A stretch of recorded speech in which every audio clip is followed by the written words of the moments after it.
Saan ka rin naman ba pupunta, Elias? Hindi.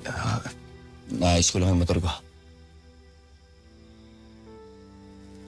Kailan ka alas? Sino may sabi sa'yo alis ako?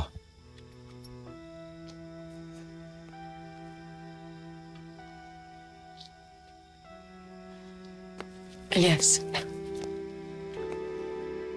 Elias, huwag mo naman ako pagmukhaing tanga. Lahat ng tao sa paligid mo nag-aalala sa'yo. Nakikita kung paano mag-alala sa'yo nanay mo. Bakit parang baliwala sa'yo yung pag-aalala namin? Saan ka na naman ba pupunta?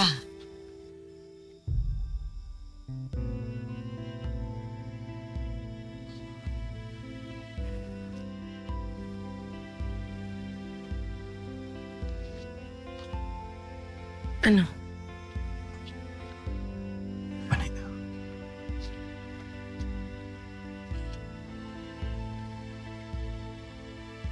Ikaw na munang bahala kay nanay.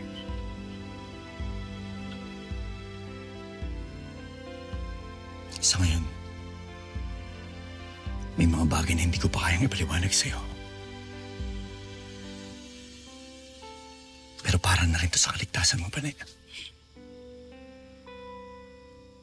Pero Panay, maniwala ka sa sasabihin ko. Ginagawa ko lahat ng to para sa kabubuting nakararami. Lalo na sa inyong mga mahalaga sa akin.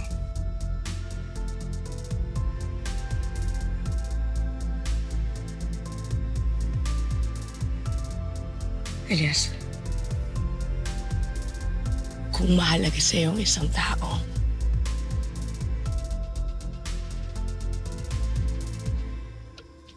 sabihin mo sa kanya kung ano yung totoo.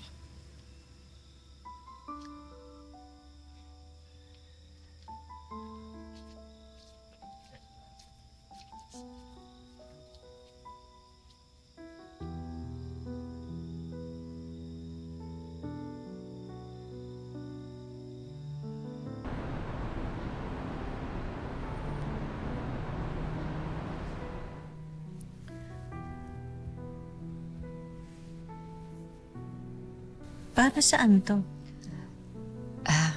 Inilipat ko na po dyan lahat ng pera ko sa pangalan nyo. Romana, ang laking halaga nito. Bakit? Pinakamalaking regalo po na maibibigay ko sa anak ko, hindi po pera, kundi mapayapang buhay. Kung ikamamatay ko po yung gagawin ko ngayon, mabubuhay po sa katahimikan yung anak ko. Romana, anak, huwag ka magsalita ng ganyan. May awa ang Diyos.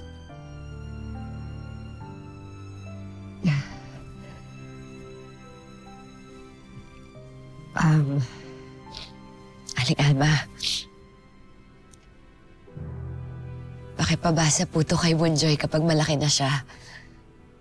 Kung sakali pong hindi na ako makabalik, umaasa po ako na naiintindihan po niya yung naging desisyon ko. Na sa huli, pinili po ng nanay niya ang tama.